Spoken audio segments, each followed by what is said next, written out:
welcome back. Well, Roz the van has been with me now for a year and a half. Thought it was high time to give you a tour of the van that I have been living in pretty much full-time since last August. So it's now June and things are working out really well. We've made a few tweaks and changes and things for comfort here and there.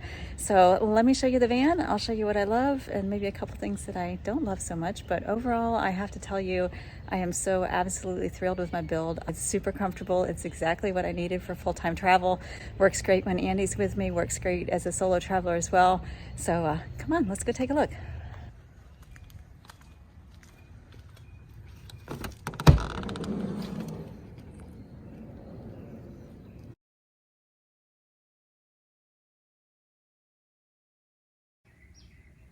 My kitchen area has worked out just about perfectly. I am very happy with this little faucet, which I found on Amazon, and I did think I might need to have it come out here outside the van and be able to pull it down to hose off the dog, but we've never used it yet that way.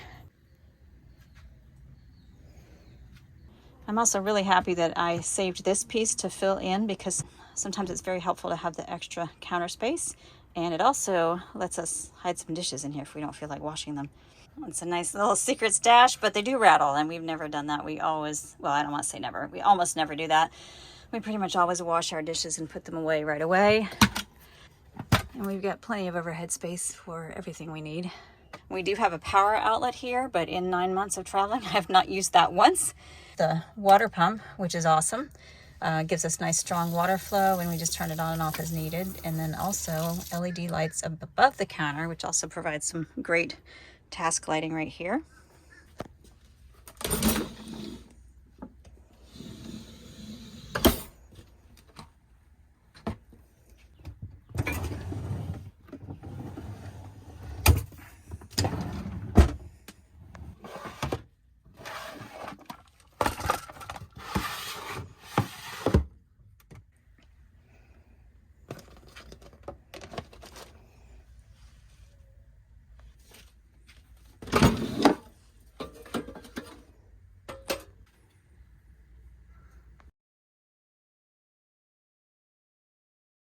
I make my coffee here every morning. I keep my coffee maker, and this is super easy, and because it uses butane, it's safe to use indoors. So even if it's really cold and I want to keep the doors closed, it's not a problem. I can make coffee.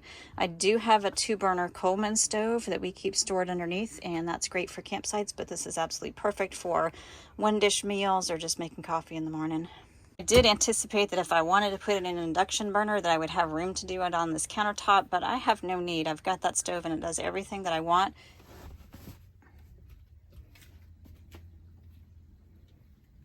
So this little bench is one of my favorite things. I wasn't sure about the length, but it works out perfectly. It's 52 inches.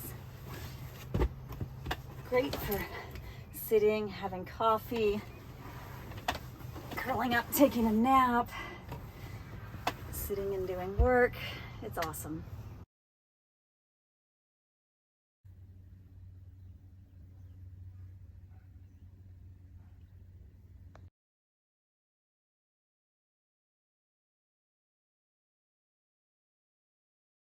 We cut down the front edge a little bit to make it more comfortable to sit, which works out really well. And then we just put the handle right on the front of the cabinet and used a marine latch so that we can leave it open when we want to. The bed is also one of my absolute favorite things about the van. We have a 𝘼𝙗𝙤𝙪 mattress that I got off Amazon. And I have to tell you, this is absolutely the most comfortable bed that I have ever slept on. I was really amazed when I started getting incredible sleep here in the van. 8-10 hours of night easily, up to 2 hours of REM, which is unheard of for me because I'm such a light sleeper. But yeah, this little thing has been absolutely the bomb. Love it.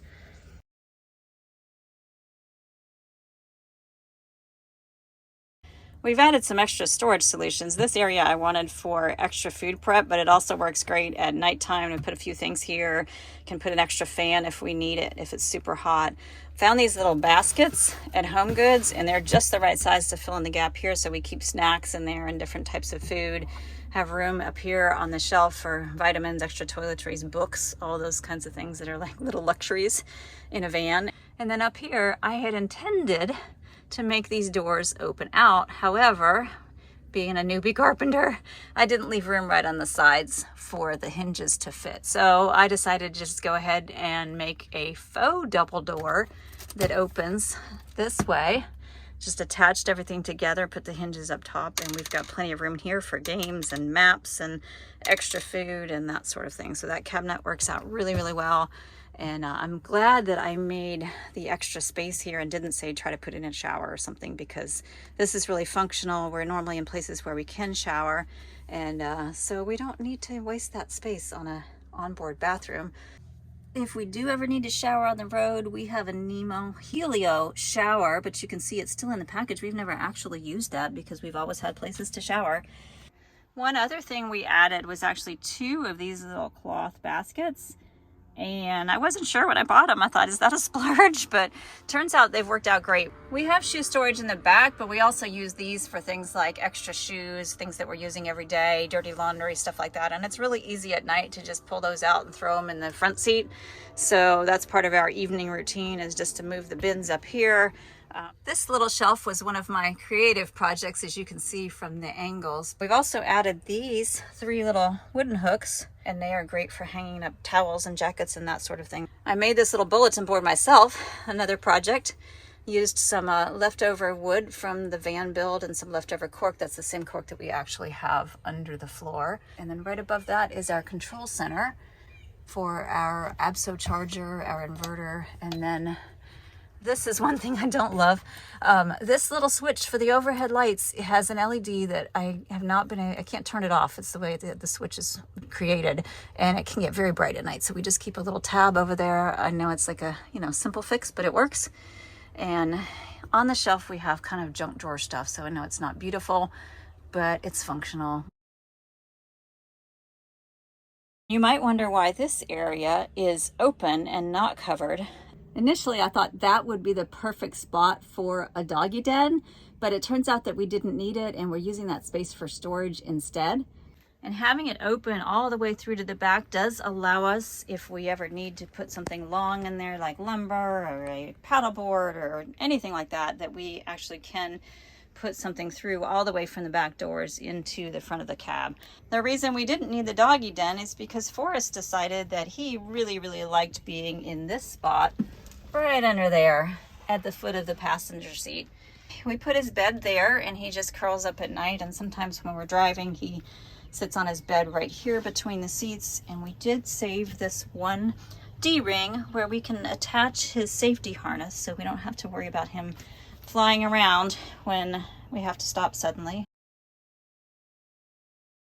I was actually a little worried during the van build that maybe I wouldn't have enough light, because I saw people doing like 2 rows of LEDs in the ceiling, and I thought, I don't know if I'm going to have enough, but actually I've got probably more than I need. If we turned on all the lights in here, it would be blazing bright.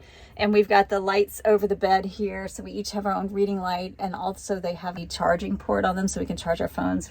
I have an LED light right above the bed, and this is on a different circuit than the main lights. I've got 4 lights here in the front of the van, and those dim down to nothing almost. A little reading light here, which comes in handy. And it's also got a USB port in it. So we've got lots of places that we can charge. And then we've also got some other lights that I really love, which are these little fairy lights. I didn't think I was a fairy light person, but they provide exactly the amount of light that we need in the evening, just a little bit of extra ambiance, if you will. And so they are wonderful just to put a little glow in the van when we're getting ready for bed, or sitting out by a campsite and want to come in and not have it be pitch dark. Maybe a little hard to see, but we've got LED lights right here under the step, and when it's dark they work out perfect for lighting up the running board, making it easy to get in and out. We've got the LED up here, the LED over the kitchen counter. So yeah, lighting has not been an issue for us at all.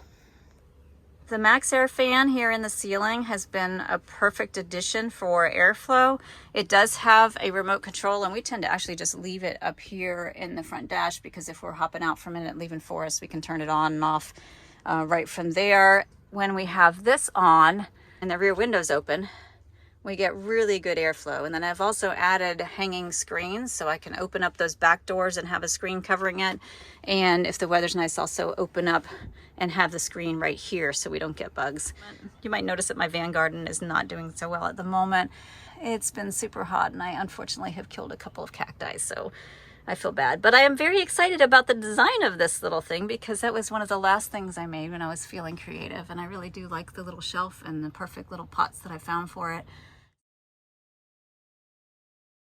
The refrigerator is one thing that I would say I don't love. It's a great little refrigerator, however, it uses a lot of power. Everything we have in the van runs on DC power from the house batteries that get charged from the alternator in the front of the van and the solar on top of the van. Everything except the refrigerator right here. And so basically I bought a 2000 watt inverter that I'm only using to power the refrigerator because we don't even use the outlets that we put in at all because we're typically in places where we can charge stuff up in a house or at a campground, that sort of thing. So far we haven't used them. Sometimes the power draw on the refrigerator is such that the inverter is running a lot and it's using more battery power than we can replenish. I have two 125 amp hour batteries, so that's 125 that I can use because you can only draw them down to about half. And so that has been a problem at times, depending on the weather, depending on how much sunshine we get, depending on how much we drive. So we're trying to figure out a different refrigerator solution. We may end up getting a truck fridge because actually when I bought this one, I thought I'd love to have a truck fridge, but they were $600 or $700 at the time, and this one was $150 or so. I did build the cabinets such that the truck fridge TF60, I think, would fit in this space, so I might upgrade to that eventually. The other option would be to expand my battery capacity or maybe change out my inverter. So I don't really want to change those systems. So I think the solution might be going to a DC fridge, but I definitely don't want the big cooler chest style fridges because they wouldn't fit in the design that we made for the van. So there you have it. That's Roz. I named her after my grandmother who gave me, well, helped contribute to my love of travel. She went all over the world traveling and just really inspired me as a little girl listening to her stories. So I've named my van after her. And like I said, it's working out absolutely perfectly. I love it. I'm so thrilled that I chose this option in my life at the time that I did, and really excited to be able to travel. Thank you for sharing these journeys with me. And now that the van build videos are all done and I am ready to get back on the road again, I'm going to go do some hiking. So my next adventure is going to be hopefully a through hike of the Colorado Trail. Still working on my foot injury, so hopefully that will allow me to hike 500 miles. But if not, I'm going to go out and just have a great time, and I hope that you'll come along and share all my future adventures as well. So make sure that you like, share, subscribe, do all those good things. And if you really want to support my adventures, you can also find me on Patreon. So thanks for watching, and I'll see you soon.